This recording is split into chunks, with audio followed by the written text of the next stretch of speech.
Shalom anak-anak, kembali lagi bersama Miss Hayu dengan pelajaran pendidikan agama Kristen. Sebelum kita memulai pelajaran kita pada pagi hari ini, mari kita berdoa, mohon pimpinan dan pertolongan Tuhan. Mari kita berdoa. Hati kami berlimpah dengan syukur ya Allah, menyadari semua perbuatan Tuhan yang sudah Tuhan buat bagi kami masing-masing. Terima kasih untuk nafas kehidupan, untuk hari yang baru yang masih Tuhan anugerahkan bagi kami. Kami bersyukur. Jika pada saat ini juga Tuhan masih melayakkan kami untuk boleh belajar lagi tentang pendidikan agama Kristen, tentang firman Tuhan, kami juga bersyukur. Tuhan mampukan kami Tuhan untuk boleh memahami, mengerti tentang semua pelajaran yang akan kami terima. Berikanlah hikmat, berikanlah konsentrasi, berikanlah semangat dalam belajar. Bagi hamba juga yang akan menyampaikan materi juga Tuhan tolong agar semua yang hamba sampaikan itu berasal daripada kehendak Tuhan saja. Terima kasih Tuhan Yesus.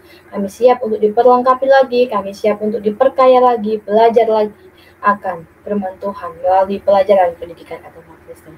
Ini doa kami dan syukur kami dalam nama Yesus. Kami berdoa dan bersyukur. Haleluya. Amin. Oke, anak-anak, sebelum kita masuk dalam satu topik pada pagi hari ini, Miss akan menyampaikan satu buah ilustrasi bagi kita semua. Ada seekor kijang di Afrika.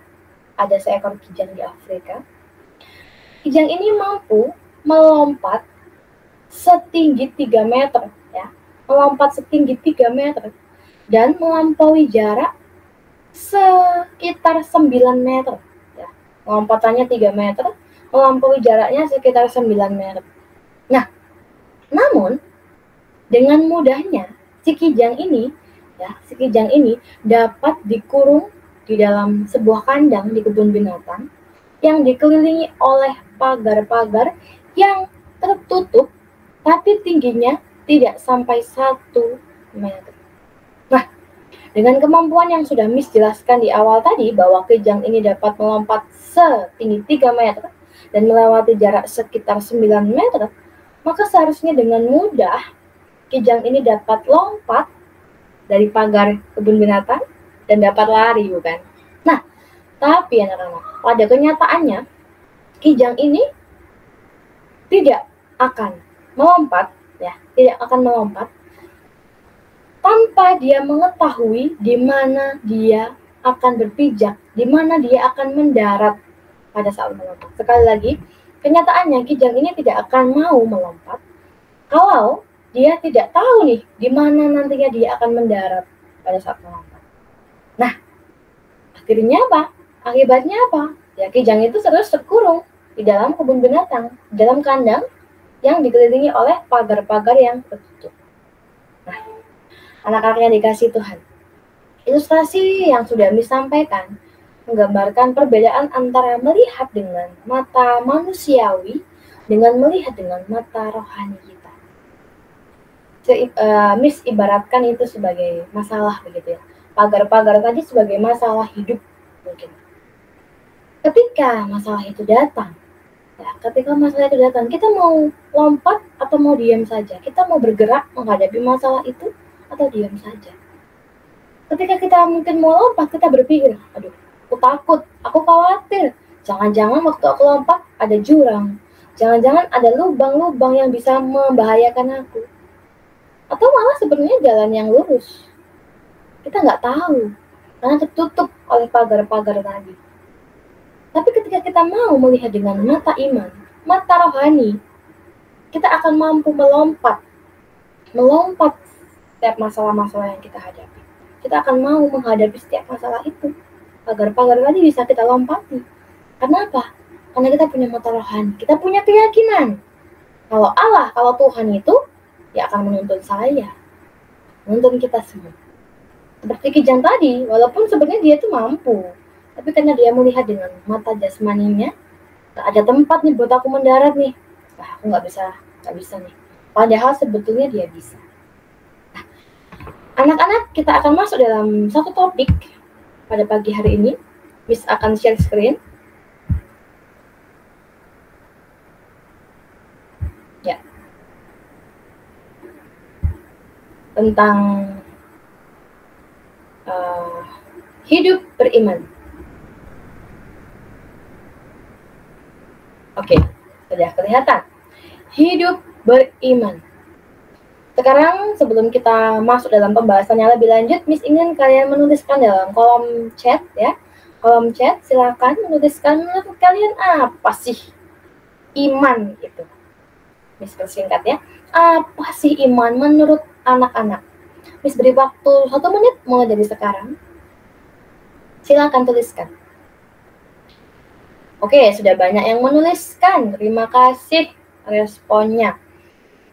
Ya, bicara soal iman ya. Kita mau bicara soal iman ini. Kita akan belajar. Nah, ini dia. Apa itu iman? Iman dalam perjanjian lama ya, dalam PL, itu diartikan sebagai berpegang teguh. Berpegang teguh. Ya. Iman berarti berpegang teguh pada keyakinan yang dimiliki akan suatu hal. Jadi kita berpegang teguh pada keyakinan kita, gitu ya, keyakinan kita. Nah, iman ini selalu ada kaitannya dengan kata percaya, anak-anak ya. Ada kaitannya dengan kata percaya. Ya. Iman itu juga membangkitkan pengharapan, sekaligus mendorong orang untuk mewujudkan pengharapan itu. Nah, ini yang penting. Sifat iman itu aktif. Alkitab katakan apa? Iman tanpa perbuatan, hakikatnya adalah mati. Jadi sifat iman itu aktif sekali lagi ya, aktif.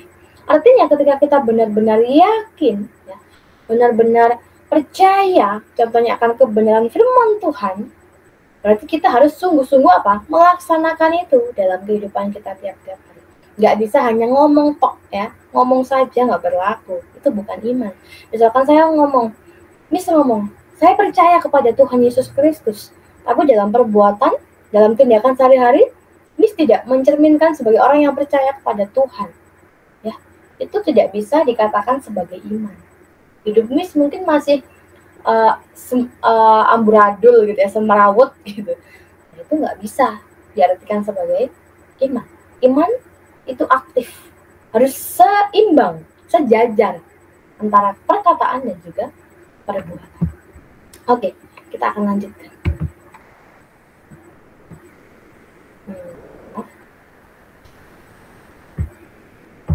Ya.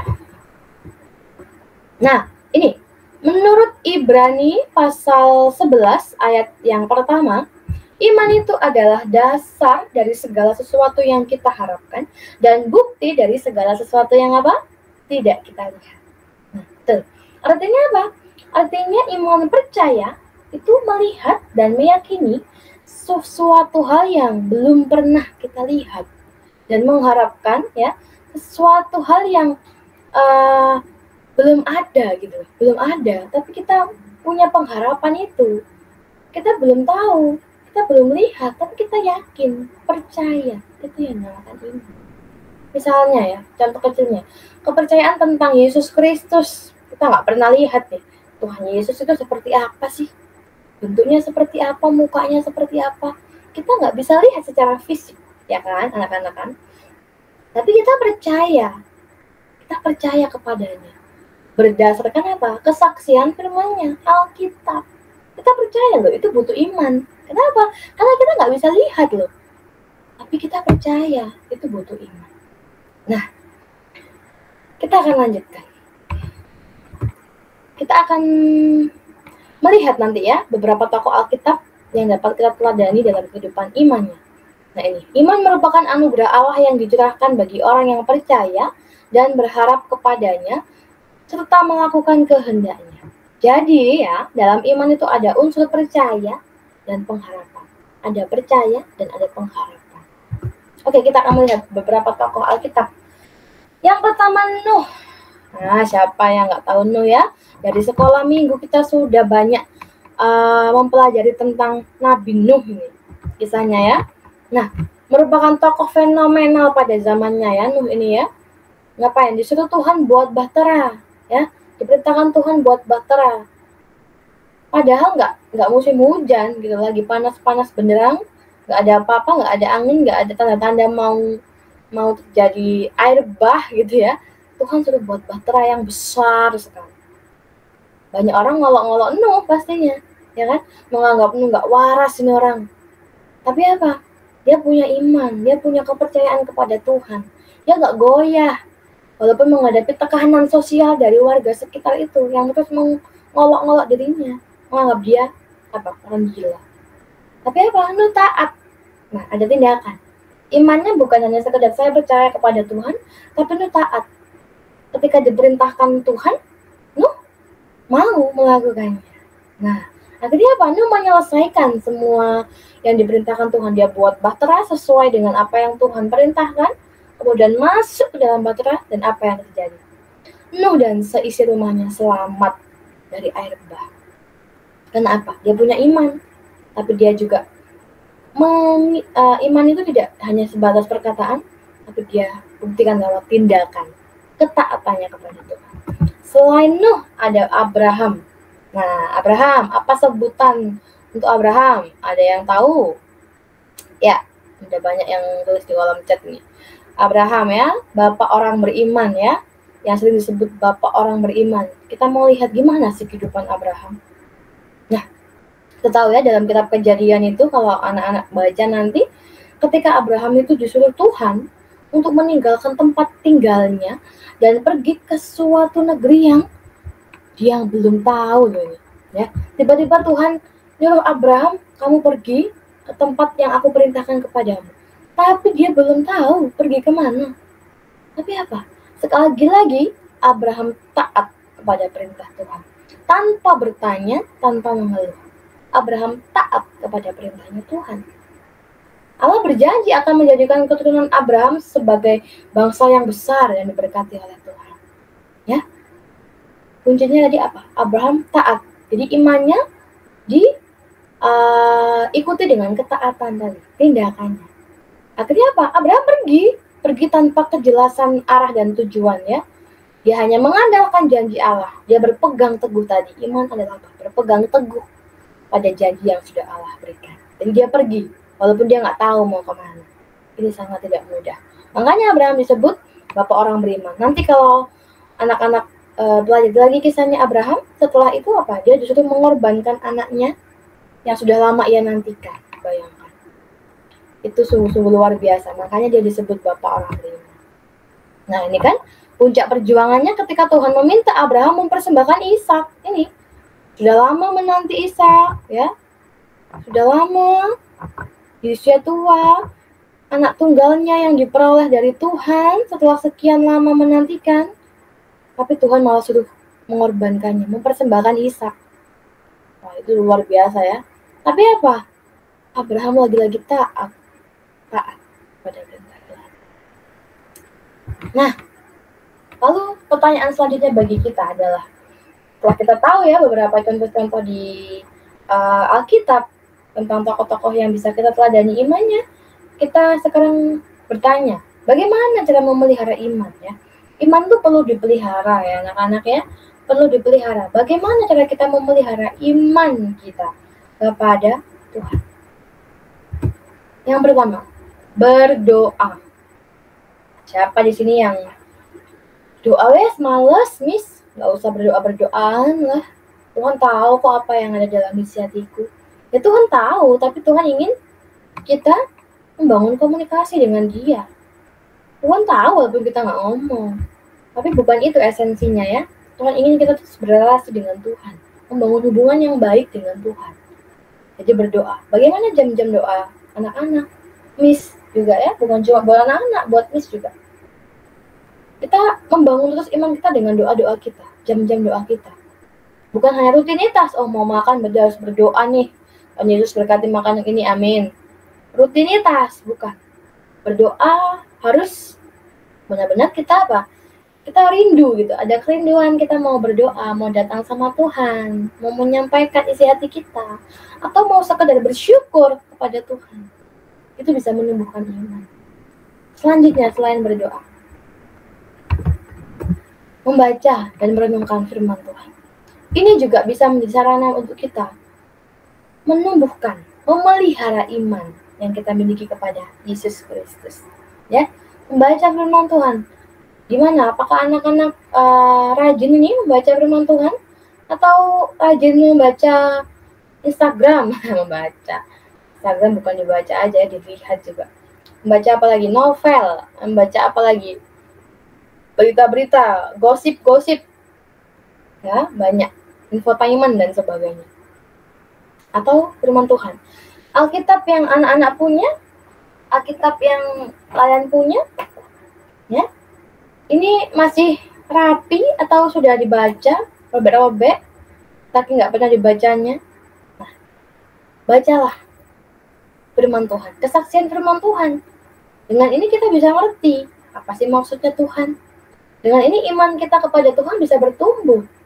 Ya, kalau iman itu kita biarkan aja, nggak pernah doa, nggak pernah renungan, nggak pernah baca firman, apalagi ibadah ya, nggak pernah sama sekali. Ya udah, iman itu akan bisa hilang seiring berjalannya waktu ya. Bisa iman itu akan diuji ketika kita menghadapi masalah. Ya. Ketika masalah datang, iman kita diuji nih. Nah, gimana? Kita kuat atau enggak?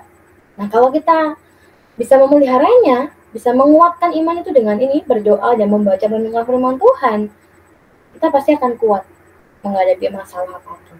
Apalagi usia-usia anak-anak ini ya, usia-usia SMP, yang masa-masa pencarian jati diri masih banyak. Aduh, males. Itu pasti akan sangat menggoda.